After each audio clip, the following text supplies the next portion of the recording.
Hello and welcome to my YouTube channel Pappa Physics. वही आपका अपना पुराना आगे हम लोग अपने उसी टॉपिक पर हम लोगों का जो टॉपिक इस समय चल रहा है मैटर एंड रेडिएशन से का एक टॉपिक चल रहा है। हम लोगों ने इसमें काफ़ी कुछ कर लिया है। फोटो इलेक्ट्रिक इफेक्ट कर लिया है, कॉम्पटन इफेक्ट कर लिया है, डी ब्रॉगली हाइपोथेसिस कर ली है। डी ब्रॉगली हाइपोथेसिस जो उसमें डी ब्रॉगली वेवलेंथ है उसका एक्सप्रेशन कर लिया है इसके पहले। उसका किन किन चीज़ों से रिलेशन होता है वो भी हम लोगों ने कर लिया है। इस सारी वीडियोस के लिंक मैं इसमें डाल दूंगा, आप वहां से देख लीजिएगा।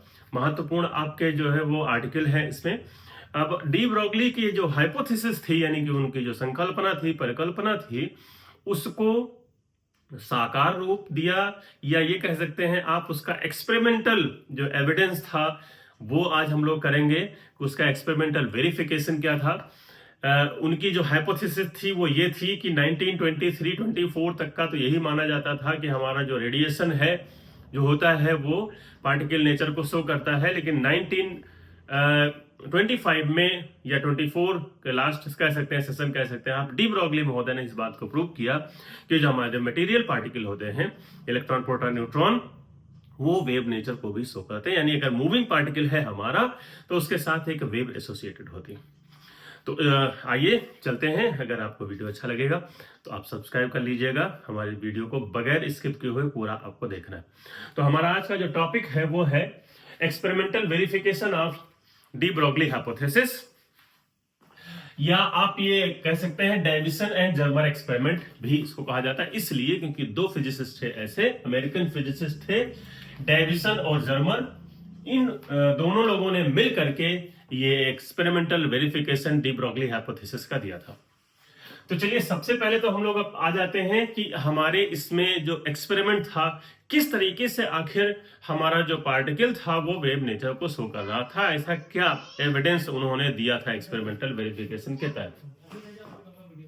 तो देखिए सबसे पहले आप इसमें जो फिगर आपके सामने बना हुआ है उसको एक बार थारली देख लीजिए कि क्या है हमारा। और ये बगल में आपके जो साइड में इधर बने हुए हैं ये आपके ग्राफ हैं जो ये शो करते हैं इसकी वेव नेचर को। तो देखिए इसमें क्या किया गया है, सबसे पहले तो स्टार्टिंग हमारी जो होगी वो होगी एक छोटे से फिलामेंट से।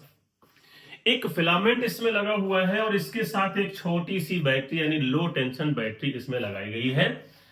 और ये आपकी ये इलेक्ट्रॉन गन है, ये इलेक्ट्रॉन गन है। पूरा गन से आपको पता है कि जैसे बुलेट बहुत तेजी से निकलती है, बिल्कुल उसी तरीके से यहां भी इलेक्ट्रॉन बीम हमारी जो है वो बहुत तेजी से निकलती है।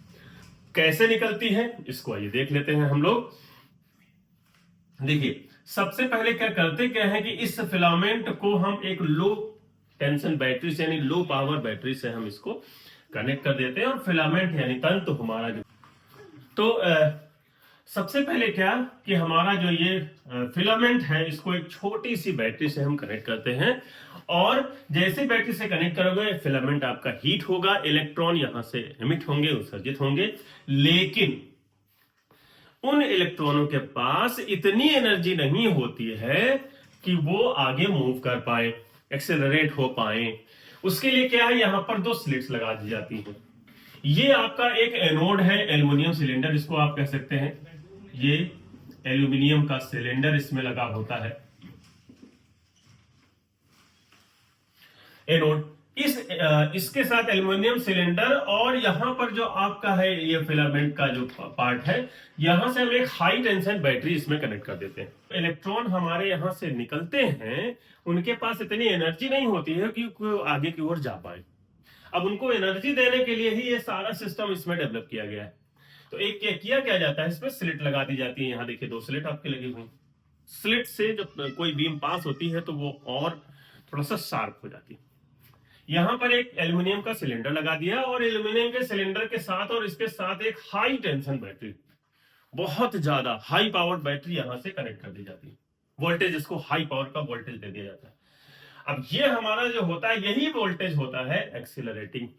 अब देखो ये है एनोड यानी पॉजिटिव से आपने इसको कनेक्ट कर रखा, एनोड है। तो अब एल्युमिनियम का सिलेंडर है, इसको आपने पॉजिटिव से कनेक्ट कर दिया। अब ये क्या करेगा, जो इलेक्ट्रॉन यहां से निकलेंगे उनको अपनी तरफ अट्रैक्ट करेगा और अट्रैक्ट करके आपके जो इलेक्ट्रॉन बीम इससे निकलेगी वो बहुत ज्यादा हाईली कोहेरेंट भी होगी और शार्प होगी, बहुत ज्यादा इंटेंसिटी इसकी बहुत ज्यादा होगी।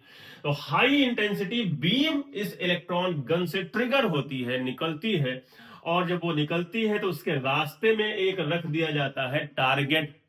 ये है हमारा टारगेट टी निकल का। इस टारगेट पर जब वो टकराती है यानी इंसिडेंट होती है तो यहां से वो स्कैटर्ड हो जाती सभी डायरेक्शन में, सभी डायरेक्शन में, यानी ये इस तरीके से भी सब डायरेक्शन आपकी जो है इस तरीके से स्कैटरिंग।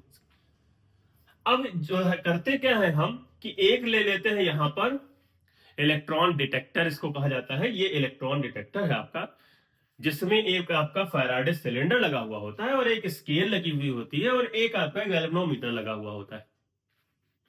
अब ये आपकी ग्रेजुएटेड ये स्केल जो इलेक्ट्रॉन डिटेक्टर है ये स्केल पर इधर उधर मूव करता रहता है, और जो गैल्वेनोमीटर है वो हमको बताती है कि हमारी जो करंट है वो इसमें फ्लो हो रही है या नहीं हो रही है, कितना करंट आई।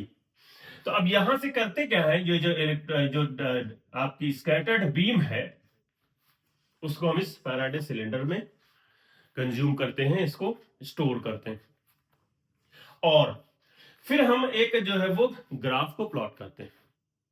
इंसिडेंट होने वाली बीम और वोल्टेज के बीच में हम एक जो है वो, क्योंकि यहां पर सारा खेल जो है वो वोल्टेज पर ही डिपेंड करता है कि हमने कितना वोल्टेज इसको दिया है, तो कितनी हाईली कोहेरेंट बीम हमारी हमको मिली।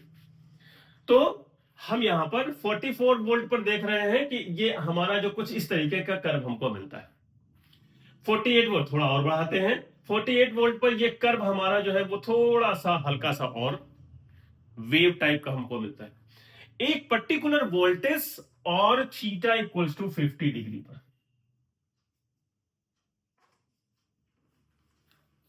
50 डिग्री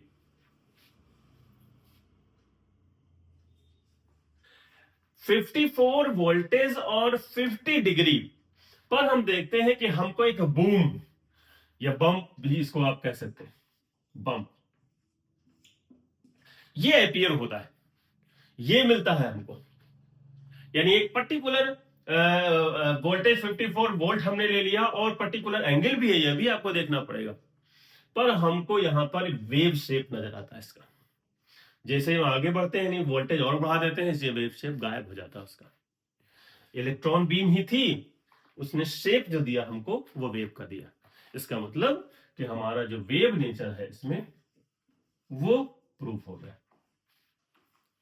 तो इस तरीके से आप इसके वेव नेचर को शो कर सकते हैं, यानी कि एक्सपेरिमेंटल जो वेरिफिकेशन है कौन से पार्टिकल कौन से थे, इलेक्ट्रॉन थे, इंसिडेंट कराया उसको निकल टारगेट पर, स्कैटरिंग हुई इधर उधर, और स्कैटर्ड जो रेज है उनको इकट्ठा किया गया फैराडे सिलेंडर के तहत, और ये देखा गया कि वो हमारे एक वेव नेचर को शो कर रही। यही हमारी हाइपोथेसिस थी डी ब्रॉगली महोदय की कि जो मूविंग पार्टिकल होते हैं वो वेव नेचर को भी शो करते हैं। तो ये आपका इसका मैं जो थ्योरी है उसमें क्या लिखना है, आपको कैसे लिखना है, उसका मैं पीडीएफ दे दूंगा लिंक में, वहां से आप उसकी थ्योरी को नोट कर सकते हैं, देख सकते हैं। तो ये आपका डेविसन एंड जर्मर एक्सपेरिमेंट या experimental verification of de Broglie hypothesis. मिलते हैं अपने नेक्स्ट वीडियो।